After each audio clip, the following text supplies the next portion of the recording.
की भारत माता की वंदे वंदे वंदे। ये जयघोष के लिए था। अभी भी शायद कोई बाहर है तो अंदर आ जाए क्योंकि शुरू हो रहा है। आ जाओ भाई, आ जाओ जल्दी। तो आज संघ की ओर से यहाँ पर उपस्थित होने का आप सबने जो हमको सौभाग्य प्रदान किया है, इसीलिए यहाँ की कमेटी एवं सदस्यों का मैं अभिवादन करता हूँ, नमस्कार करता हूँ। बात रखनी थी कि ऐसे कार्यक्रमों में ये माइक लेके ऐसे खड़े क्यों रहना पड़ता है। तो आज सुबह ही उठकर एक अच्छे से न्यूज हमारे सामने आए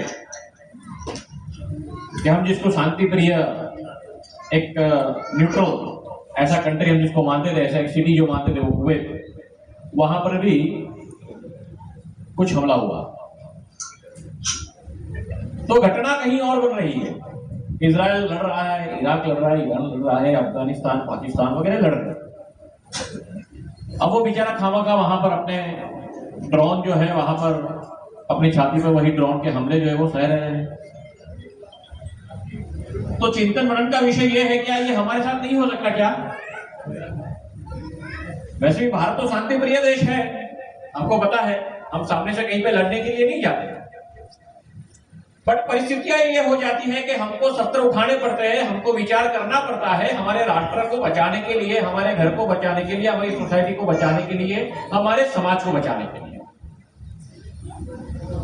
अगर इतिहास की ओर नजर करेंगे तो ध्यान में आ रहा है कि भारत एक समय में विश्वगुरु था, पूरे विश्व को पथदर्शक बनकर कहीं ना कहीं कुछ न कुछ दिशा दे रहा था। उस समय पर पूरे विश्व की संकल्पना क्या थी? तो वहां पर ऐसा था, एक सत्य बहुधा विप्र वदंती। Elements it may be a same, but the formation of the element it's create the different types of things, different units, different commodities। तो इस तरह का शायद कुछ ना कुछ वहां पर हो रहा है। और ये बात को मानने वाले हम भारत जब पूरे विश्व को मार्गदर्शित करते थे तो पूरे विश्व में उस समय पर शांति थी, सब आराम से रह रहे थे। युद्ध होते थे, बट वो युद्ध कैसे होते थे? मैदानों में होते थे, वहां पर युद्ध खत्म हो गया। जनक मानस जो है, तो युद्ध में जिसने भाग नहीं लिया वो शांति से अपना गुजारा, अपना जीवन काटा। परंतु एक समय ऐसा भी आया कि जहां पर ये सिस्टम पर युद्ध होना शुरू किया। तो भारत पर अगर हमले की बात करते तो कुल मिलाकर 3 अलग अलग टाइप के आक्रमण भारत पर हुए। एक आक्रमण ऐसा था जो सिर्फ सिस्टम वॉर हम जिसको कहते थे, एक ऐसा हम उसमें वो ग्रीक जो हमारा पर हमला हुआ, शक हमला हुआ, हुनों का जो हमला हुआ, ये सारी बातें करते थे। हमारे सिस्टम के उसको बिगाड़ने के लिए उन्होंने हमले किए। उनको खुद राजा बनना था यहाँ पर आके, क्योंकि यहाँ की समृद्धि से वो आकर्षित हो गए। कई लोगों को विश्व विजेता बनना था, इसीलिए यहाँ पर अटैक करने की कोशिश कर रहे थे। हम लोगों ने उन सबका मुंह तोड़ जवाब दिया। हमने अपनी सोसाइटी, अपना देश, अपना कल्चर उसको संभाले रखा। देन उसके बाद में फिर से एक हमला हुआ। वो सिस्टम से आगे बढ़ के हमारे कल्चर के ऊपर उन्होंने आघात किया। तो जहां पर विदुषिया भी वेद गान करती थी, वहां पर वही हमारी माता बहनें भगिनियों को पर्दे में रहने का एक जिसको कह सकते ऐसी आवश्यकता आ गई। परिस्थिति ये हो गई कि घर में अगर बेटियां पैदा भी होती है तो डर लगता था कि कहीं ये आक्रामक आए और दूषित न कर दे, उसका जीवन न बर्बाद कर दे। और वहां से बहुत सारी कुरीतियां हमारे समाज में आने की शुरुआत हो गई। तो ये जो हमला था हमारा कल्चर के ऊपर हमला था। आपकी जो मान्यता था वो मान्यता को बदलने के लिए वो पूरा हमला किया जाता था। आपको ये नहीं ये मानना पड़ेगा, आपकी पूजा पद्धति ये नहीं होगी, यहाँ पर आपको विश्वास रखना पड़ेगा। तो ये सारे हमले हमारे ऊपर हो गए। And the dangerous thing is that इसके बाद वाला जो हमला हुआ हमारी संस्कृति पर तो हमला हुआ, वहां तक हमने उसको झेल भी लिया, हमने लड़े। महाराणा प्रताप, शिवाजी, छत्रसाल जैसे बड़े बड़े नाम आए उसमें। पर उसके बाद का जो हमला हुआ ना, वो हमला कर जानते थे कि इन लोगों को तलवार से हराया जाने नहीं है, इन लोगों के कल्चर को कष्ट देने से उनको हराया नहीं जाता है, तो उनको कैसे हराना है? तो हमको उनके मस्तिष्क के ऊपर, उनकी जो सोच है उसके ऊपर हमला करना पड़ेगा, और उन्होंने वो किया, बखूबी किया। इसीलिए 1947 में वो हमलाखोर तो यहां से चले गए, पर उनकी विचारधारा यहां पर छोड़ के रहे।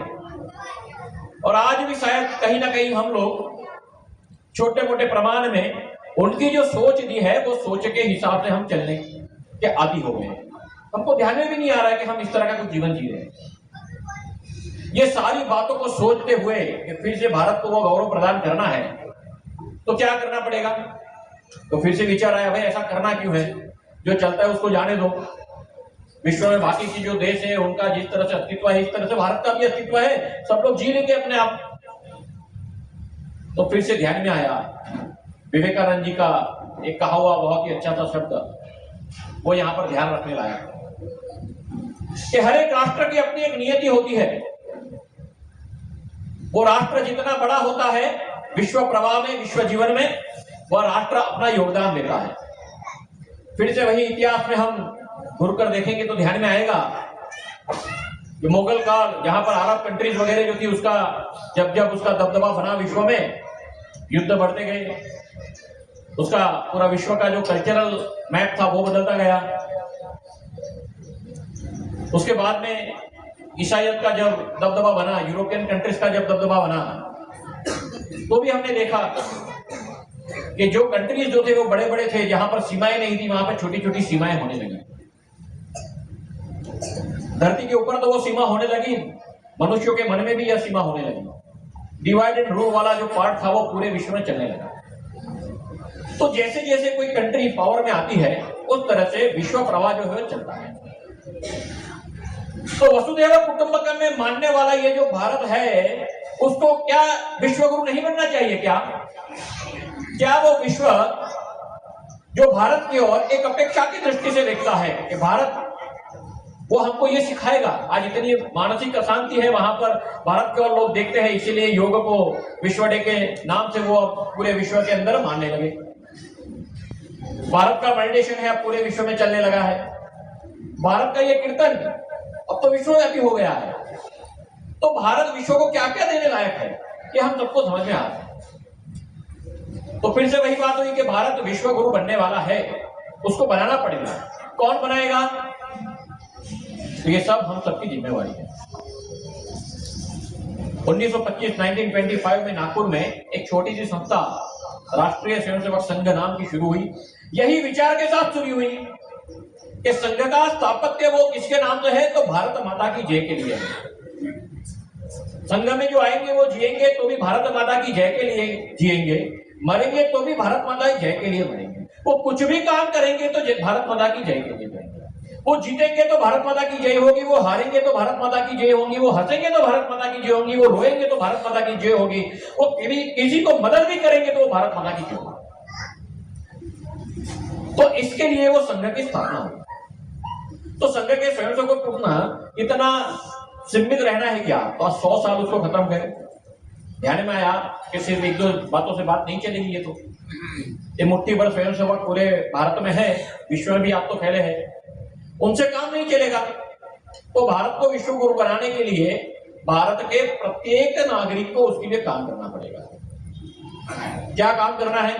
तो हमको वो भगत सिंह की तरह बाहर नहीं निकल जाना है, ना ही चंद्रशेखर आजाद की तरह वो पिस्तौल वगैरह लेके निकलना है, ना ही गांधी जी की तरह कपड़े निकाल के हमको कहीं पर सत्याग्रह करना है। बहुत सिंपल सा काम है, 4-5 चीजें हमको करनी है।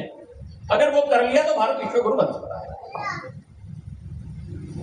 पहली बात क्या है कि हमारे परिवार को हम संजोए रखें, परिवार का आपस का प्रेम हम बनाए रखें।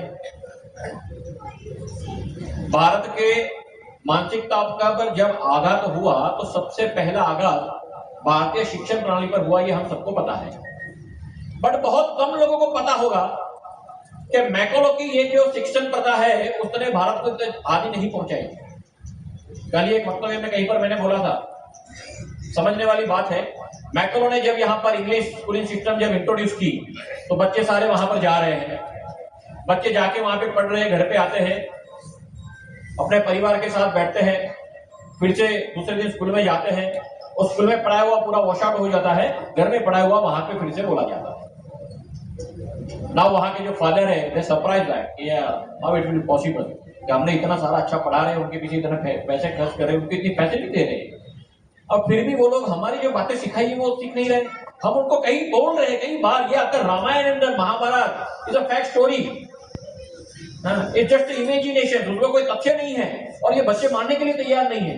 क्या कारण हो सकता है? ध्यान में आया कि बच्चे जब घर पे जाता है, अपना दादा दादी के साथ बैठता है, दादा दादी उनको फिर से वही कहानियां सुनाते हैं जो इतिहास में घट चुकी है, और बच्चा वो इमेज लेके फिर से वहां पर जाता है।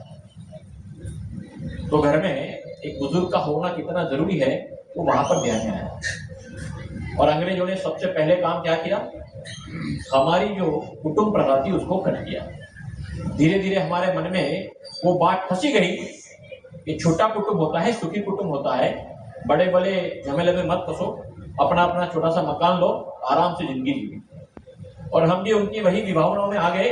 हमने छोटे छोटे मकान बना लिए जहां पर प्रेम से सुबह शाम हमको साथ में बैठकर खाना होता था। कभी किसी को ऐसा मेंटली कोई ऐसे बाहर से किसी को साइकोलॉजी की जरूरत नहीं पड़ती, और वहां पर अभी साइकी के केस बढ़ रहे हैं। साइकोलॉजी, डिप्रेशन, ये बहुत ही कॉमन वर्ड हो गया है। तो हमको ये परिवार को फिर से संजोए रखना है। आपसी प्यार हो सकता है, हमारे मकान अलग अलग हो, पर परिवार हमारा एक है, ये भावना फिर से जागरूक करनी पड़ेगी। ये विश्वास, संबंधों के अंदर जो विश्वास है हमको भी रखने पड़ेंगे, हमको अंदर इनपुट देना पड़ेगा।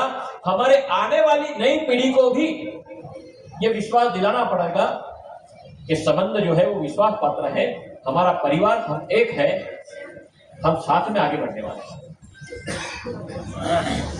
दूसरी चीज करने वाली क्या है? तो भारत की जो आत्मा रही है वो आत्मा रही है हर एक में भगवान का दर्शन करना। हर एक तत्व में कहीं ना कहीं परमात्मा का वास ऐसा मानने वाले हम सह जीवन जो है उसको भूल गए, सह अस्तित्व को भूल गए। जैसे कि पृथ्वी सिर्फ हमारी खुद के मनुष्य को जीने के लिए है, बाकी सारे प्राणी पंछी तुच्छ है, इस तरह से हमने उसका निकंदन करना शुरू किया। तो वही पर्यावरण की हानि हमने पहुंचाना शुरू कर दिया। हमारी सुखाकारी के लिए हमने इस तरह से प्रोडक्शन यूनिट रखे ताकि पर्यावरण जो है कहीं ना कहीं उसको हानि पहुंचे। हमको इसको जरा ठीक करना है। कैसे ठीक कर सकते हैं? तो बड़े पैमाने पे शायद नहीं हो सकते, हमारे घर से शुरू कर सकते हैं। क्या? पानी का पर्याप्त बचाव करके उसको यूटिलाइज करना, जहां जगह मिले वहां पर पेड़ वगैरह को हम फिर से ग्रो कर सकते हैं। हमारे आसपास जो छोटे छोटे कीड़े मकोड़े निकलते हैं उसको भी कहीं ना कहीं उपयुक्त जगह पर उसको अपना जीवन जिए, इस तरह की उसकी थोड़ी व्यवस्था कर सकते हैं। तो ये पर्यावरण का संरक्षण ये बहुत अच्छी है। तीसरा और महत्वपूर्ण कार्य क्या है? हमको अपने स्व का जागरण करना है। Make in India, skill India, ये सारी बातें हम करते हैं, बट कैसे वो प्रतिपादित होगा? ये सिर्फ बातों में नहीं रहने जाना चाहिए। तो कैसे होगा? तो अगर स्विगी जोमेटो करते हैं तो हमारे यहाँ पर आगे नुक्कड़ पर जो इसकी दुकान है वो बेचारा भूखा मर जाएगा। तो हो सकता है जब तक मैं पैरों से चल के उसकी दुकान या उसकी शॉप तक पहुंच सकता हूं तब तक मैं वहां से उसके पास से कुछ खरीदी करूं। इमरजेंसी में अगर जरूरत पड़ती है तो स्विगी जोमेटो कर सकते हैं, कोई मना नहीं है। समय का बाहर ऐसा चल रहा है तो हम उसको भी यूटिलाइज तो करेंगे, पर उसका अतिरेक नहीं करेंगे वो श्योर। तो इस तरह से स्व का जागरण करना, जो खुद का हमारा है उसको सबसे पहले उपयोग करना, अगर न मिले तो बाहर किसी से लेना। उसमें स्व भाषा का भी उपयोग आया। घर में जब तक बैठे तब तक हम अपनी मातृभाषा में बात कर सकते हैं क्या? अपनी राष्ट्रीय भाषा में बात कर सकते हैं क्या? इसका आग्रह होना चाहिए। प्रोफेशनल लैंग्वेज में हम लोग इंग्लिश का यूटिलाइजेशन वैसे भी कर रहे हैं, बट उसको क्या अपने ऑफिस के पूर्ता मर्यादित कर सकते हैं क्या? विश्व के साथ जोड़ने के लिए वो भी इतना ही जरूरी है, बट घर में जीने के लिए क्या उसकी जरूरत है क्या? तो हम अपनी भाषा के ऊपर थोड़ा काम करना चाहिए। घूमने के लिए जाना है तो कहाँ जा सकते हैं? तो भारत के सारे जो पर्यटन स्थल है वो पर्यटन स्थल को हमने पूरा एक्सप्लोर किया। अगर वो किया तो हम आगे की बात सोच सकते हैं। अभी भारत घूमे नहीं, हमको बाली जाना है। भारत घूमे नहीं, हमको कहीं और विदेश में जाना है। तो थोड़ा सा ये स्वभाव को थोड़ा सा बदलना पड़ेगा। तो स्व का जागरण यहाँ यहाँ होगा, ये सारी जगह। और भारतीय परंपरा के कोई त्योहार आते हैं और वहां पे मैं सूट बूट लगा के नहीं जाऊंगा, इंडो वेस्टर्न नहीं पहनूंगा, वहां पे प्योर भारतीय पोशाक पहनने की कोशिश करने वाले हैं। जहां जरूरत है वहां पर हम पहन रहे हैं। रूटीन लाइफ पे तो वैसे भी पैंट शर्ट पहन रहे हैं, वैसे भी टाई कोट वगैरह लगा ही रहे हैं। बट जहां अपने त्योहार है वहां पर हम अपना खुद का पहरवेश पहने से थोड़ा। तो स्व का आग्रह धीरे धीरे ऐसी छोटी छोटी चीजों से हमको करना है। अगर हम करेंगे तो बाकी करेंगे। आगे जो करने वाली बात है, आधा घंटा लगा, आधा घंटा उसको कहते हैं सामाजिक समरसता। हाँ मैं करता हूँ, आधा घंटा लगेगा, करता हूँ। 1947 में एक बड़ा सा नंबर क्रांति हुई और वो क्रांति में अंग्रेजों के सामने जब भारत के सारे लोग एकजुट होकर लड़ रहे थे और वो क्रांति दुर्दैव से ऐसा हुआ कि हम उसको हार गए। और हारने का एक बड़ा कारण ये था कि हम लोग एक साथ में मिलकर नहीं लड़ रहे। हमारा मन जो था ना वो एक नहीं था। हमारा मत एक हो सकता है, हम मानते थे कि भारत को स्वतंत्रता मिलनी चाहिए, बट मैं उसके साथ नहीं थी। इतिहास में भारत के सामने उसके पहले भी ऐसे उदाहरण रखे थे। उदाहरण क्या था? तो महाभारत का वो धर्म युद्ध देखेंगे तो ध्यान में आएगा कि कौरवों की इतनी बड़ी सेना, इतने बड़े बड़े योद्धा होते हुए भी क्यों हारे? सबको अपना खुद का एक ईगो था। भीष्म पितामह अपना कुछ शपथ लेके चल रहे थे, कर्ण अपना कुछ कर रहा था। एकजुट कर एक ही सेना में लड़कर एकजुट होना वो हम कहीं भूल रहे थे। भारत में भी आज कहीं ना कहीं ऐसा कुछ छोटे छोटे सामाजिक ऐसे ग्रुप बनाकर अपने समाज को तो हम शायद बड़ा बना सकते हैं, पर भारत को बड़ा बनाने के लिए और समाज का भारत के अंदर एक रूप होना बहुत जरूरी है। तो ये थोड़ी चीजें जो है हमको थोड़ा सा ये सारी बात करने के बाद लास्ट में एक बात आती है कि हमको नागरिक के तौर पर किस तरह से अपना बिहेव करना है। मेरे पास बड़ी गाड़ी है तो कोई साइकिल वाला अगर रास्ते से जा रहा है तो उसको भी तकलीफ नहीं हो रही क्या, वो देखने की मेरी जिम्मेवारी है। मेरे पास जो भी उपभोक्ता की जितनी भी चीजें हैं उसको मैं इस तरह से उपभोग करूं ताकि मेरे समाज के बाकी लोग जो है उसको उपभोग कर पाए। इसको कहते हैं नागरिक जागरूक। हम देख रहे हैं कि विदेशों में जब हम जाते हैं तो वहां की स्वच्छता, वहां के जो व्यवस्था है उससे हम बहुत ही आकर्षित होते हैं। पर वही जाने वाले हम जब यहाँ पर आते हैं तो क्या वो व्यवस्था में विश्वास रख के उसको बनाए रखने में मदद करते हैं क्या? तो ये बहुत जरूरी चीज है, हमको ये करना है। तो मुझे लग रहा है कि ये 6 चीज अगर हम जो कर रहे हैं वो पहले हम अपने से शुरुआत करें, अपने परिवार से उसकी शुरुआत कराएं। मैंने शुरू किया तो परिवार सीखेगा, परिवार ने शुरू किया तो मेरा समाज सीखेगा, समाज ने शुरू किया तो मेरा राष्ट्र सीखेगा, और मेरा राष्ट्र जब सीखेगा तो पूरे विश्व को ये एक दिशा दे सकता है। पूरे विश्व की जो अपेक्षाएं है भारत की ओर वो तभी पूर्ण हो सकती है जब भारत का हर एक नागरिक इसके ऊपर काम करेगा, इस तरह से अपनी जिंदगी को संवारेगा, तभी ये भारत को फिर से हम विश्व गुरु बना सकते हैं। और वही विश्व गुरु बनाने का सपना आज सब हम यहाँ से अपने मन में लें और आगे का हम अपना कार्यक्रम शुरू करते हैं। धन्यवाद।